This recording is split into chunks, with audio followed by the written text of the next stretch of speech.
Genesis chapter 30. And when Rachel saw that she bare Jacob no children, Rachel envied her sister, and said unto Jacob, Give me children, or else I die. And Jacob's anger was kindled against Rachel, and he said, Am I in God's stead, who hath withheld from thee the fruit of the womb? And she said, Behold, my maid Bilhah, go in unto her, and she shall bear upon my knees, that I may also have children by her.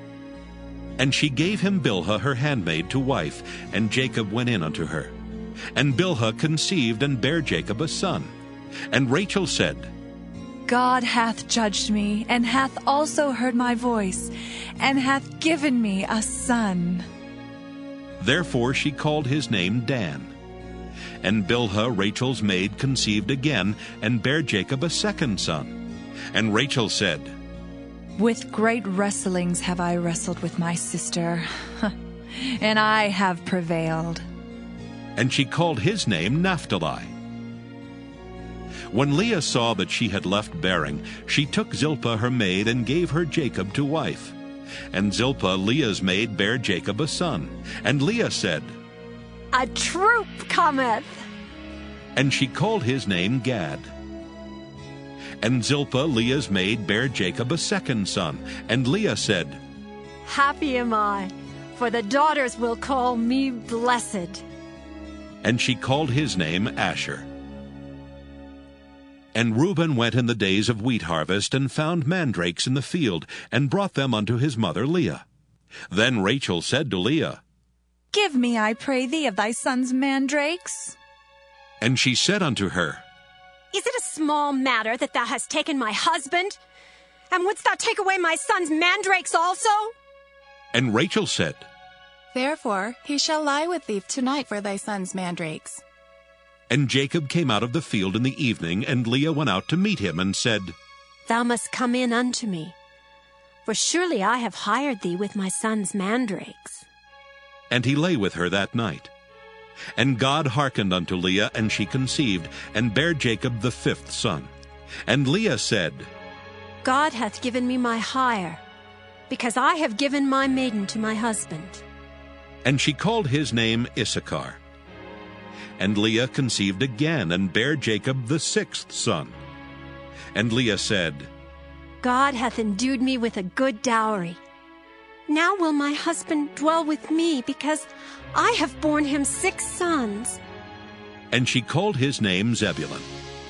And afterward she bare a daughter, and called her name Dinah.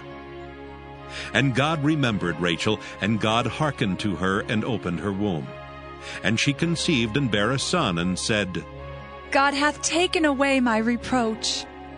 And she called his name Joseph, and said, The Lord shall add to me another son. And it came to pass, when Rachel had borne Joseph, that Jacob said unto Laban, Send me away, that I may go unto mine own place and to my country. Give me my wives and my children, for whom I have served thee, and let me go. For thou knowest my service which I have done thee. And Laban said unto him, I pray thee, if I have found favor in thine eyes, tarry, for I have learned by experience that the Lord hath blessed me for thy sake. And he said, Appoint me thy wages, and I will give it. And he said unto him, Thou knowest how I have served thee, and how thy cattle was with me.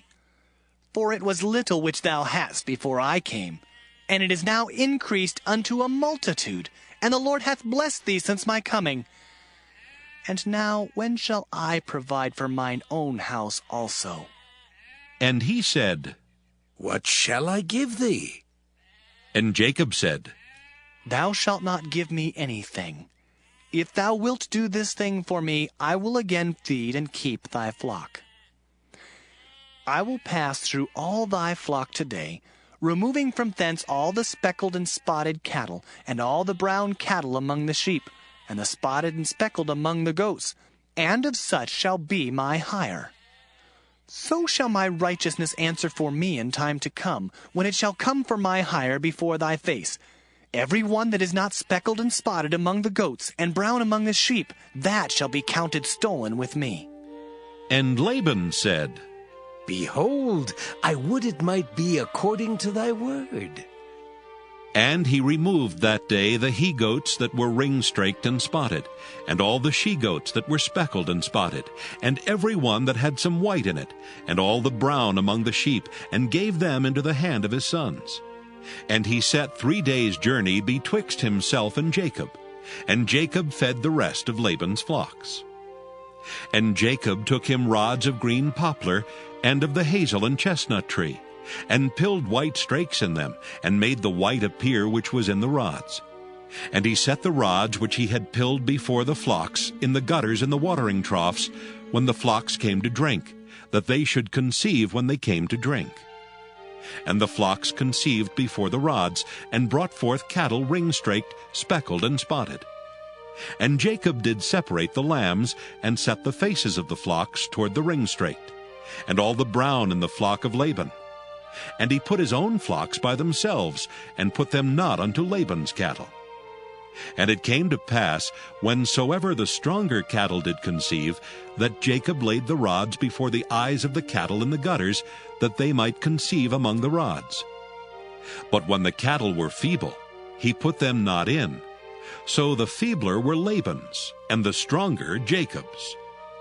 And the man increased exceedingly, and had much cattle, and maidservants, and menservants, and camels and asses.